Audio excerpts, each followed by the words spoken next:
Assalamualaikum warahmatullahi wabarakatuh. Kami dari kelompok 2 di sini kami akan mempresentasikan mengenai analisis sistem penjualan makanan dan minuman pada franchise dan kafe.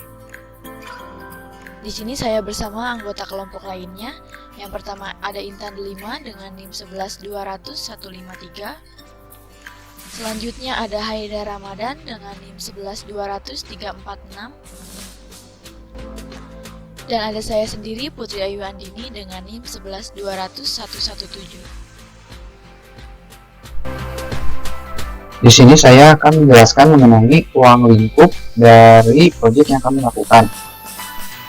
Nah, pada penyusunan buku proyek ini mengikuti sistem informasi yang terdapat pada franchise dan cafe. Metode yang digunakan untuk pengumpulan data yaitu metode interview, metode observasi, dan metode dokumentasi. Di sini kita melakukan interview terhadap karyawan franchise tersebut, lalu kita pun juga melakukan observasi, dan tidak lupa pula kita melakukan dokumentasi. Selanjutnya, saya di sini akan menjelaskan mengenai proses bisnis sistem berjalan penjualan secara offline. Proses sistem berjalan menjelaskan mengenai gambaran atau prosedur pemesanan makanan atau minuman yang ada di franchise dan cafe tersebut. Nah, pada sistem informasi penjualan offline, pembeli dapat datang langsung ke kafe atau franchise, dan pada saat ini pembeli dapat melakukan pesanan melalui meja order atau memesan makanan atau minuman yang akan dibeli pada daftar menu. Lalu pembeli dapat memberitahu karyawan untuk memesannya, dan karyawan melakukan input data makanan atau minuman yang dipesan ke dalam komputer, dan data pemesanan tersebut akan dikeluarkan menjadi struk untuk diberikan kepada pembeli atau yang memesan. Untuk mengakhiri sesi ini, pembeli dapat melakukan pembayaran secara tunai atau cash, ataupun juga bisa melakukan pembayaran secara debit atau menggunakan aplikasi pembayaran lainnya. Jika sudah melakukan pembayaran, pembeli akan mendapatkan dokumen berupa struktur pembelian. Selanjutnya, di sini saya menjelaskan mengenai proses bisnis sistem berjalan penjualan secara online. Nah, proses sistem berjalan menjelaskan mengenai gambaran atau prosedur pemesanan makanan dan minuman yang ada di franchise dan cafe tersebut. Nah, pada sistem online ini, pembeli dapat melakukan pemesanan melalui aplikasi seperti GrabFood, GoFood, ataupun aplikasi lainnya. Pada tahapan ini, pembeli masuk ke halaman pencarian dan mencari cafe atau franchise yang diinginkan. Selanjutnya mencari makanan atau minuman yang akan dipesan, lalu pembeli dapat memasukkan pesanan ke dalam keranjang terlebih dahulu, dan bisa juga langsung melakukan check out dan memilih metode pembayaran. Nah, pesanan tersebut otomatis masuk ke dalam sistem yang ada di cafe atau franchise tersebut, lalu pembeli hanya tinggal menunggu pesanan sampai ke alamat yang dituju. Di sini saya akan menjelaskan tentang aktivitas sistem berjalan dengan metode manual, di mana ada pembeli dengan kasir. Pembeli akan melakukan pemesanan, kemudian kasir akan memeriksa ketersediaan barang. Di sini ada decision. Jika barang tidak tersedia, maka transaksi selesai.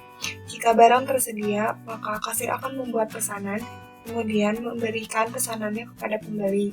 Lalu pembeli akan melakukan pembayaran.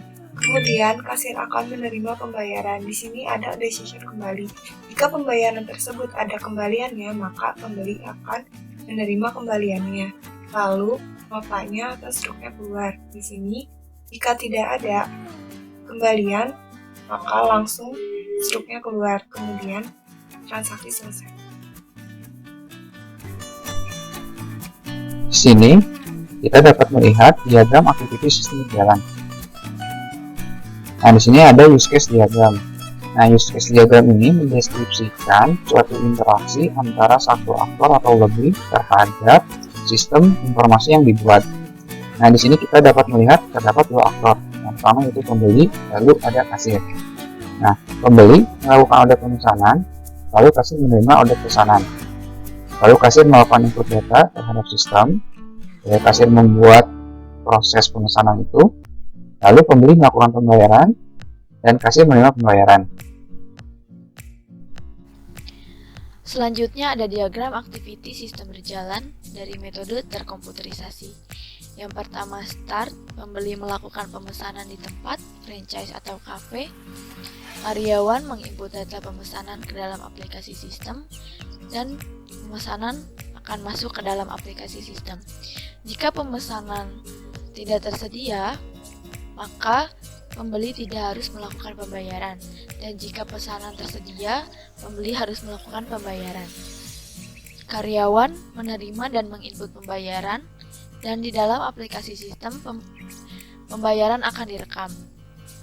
Jika pembeli memberikan uang yang pas, maka struk langsung keluar, dan jika pembeli memberikan uang lebih, maka karyawan harus memberikan kembalian dan pembeli menerima uang kembalian, lalu struk pembelian keluar dan selesai.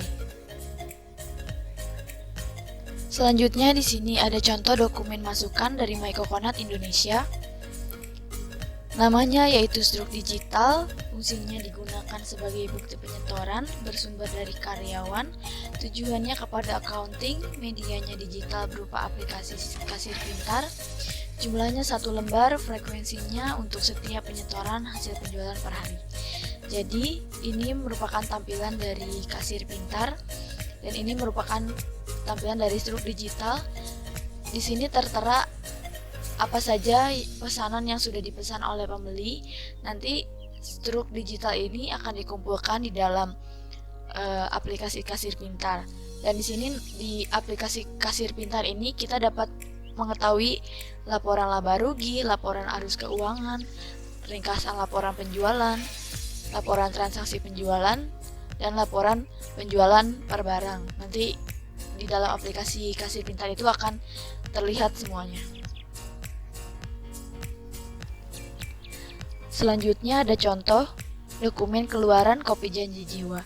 Nama dokumennya struk atau bill, fungsinya digunakan untuk bukti pembelian, bersumber dari karyawan, ditujukan untuk pengunjung, medianya kertas, jumlahnya 1 lembar, frekuensinya untuk setiap pembelian.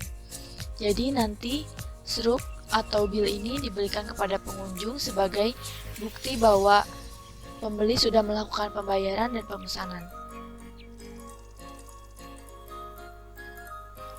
Selanjutnya yaitu ada permasalahan pokok. Dalam sistem terkomputerisasi ini juga tidak luput dari permasalahan yang akan sering terjadi. Dan ketika sistem sudah berbasis online dan menggunakan komputer, maka akan sering timbul permasalahan. Ada beberapa kendala yang sering terjadi, seperti aplikasi error dan jaringan tidak stabil. Jika aplikasi error, maka data-data yang telah kita masukkan bisa jadi tidak termasukkan atau bisa jadi hilang. Dan jaringan tidak stabil juga bisa mengganggu dan menghambat kita dalam memasukkan data-data penjualan, data-data keuangan, serta data-data barang apa saja yang sudah terjual.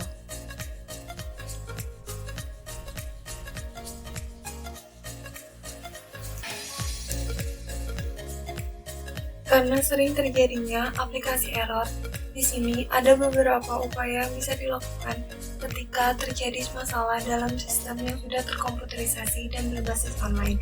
Di antaranya, kita bisa melakukan update aplikasi yang digunakan, memilih jaringan yang stabil.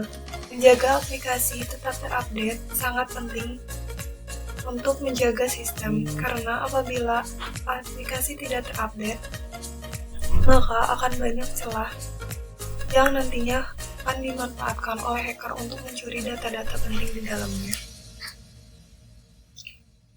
Pengupdatean itu sendiri dilakukan oleh pihak developer untuk menyempurnakan sekaligus meningkatkan performa aplikasi yang mereka buat untuk menjadi lebih efektif. Pihak developer biasanya menambahkan fitur-fitur baru untuk memudahkan para penggunanya.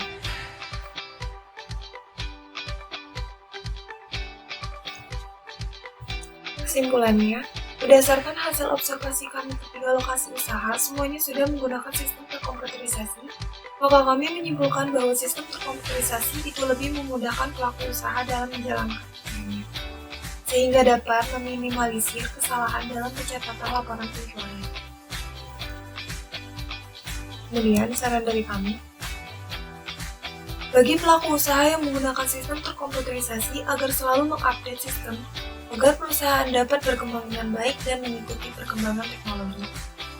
Kemudian, jika sudah menggunakan sistem terkomputerisasi, maka tidak perlu untuk mencatat ulang laporan secara manual agar tidak menimbulkan kesalahan dan kekeliruan.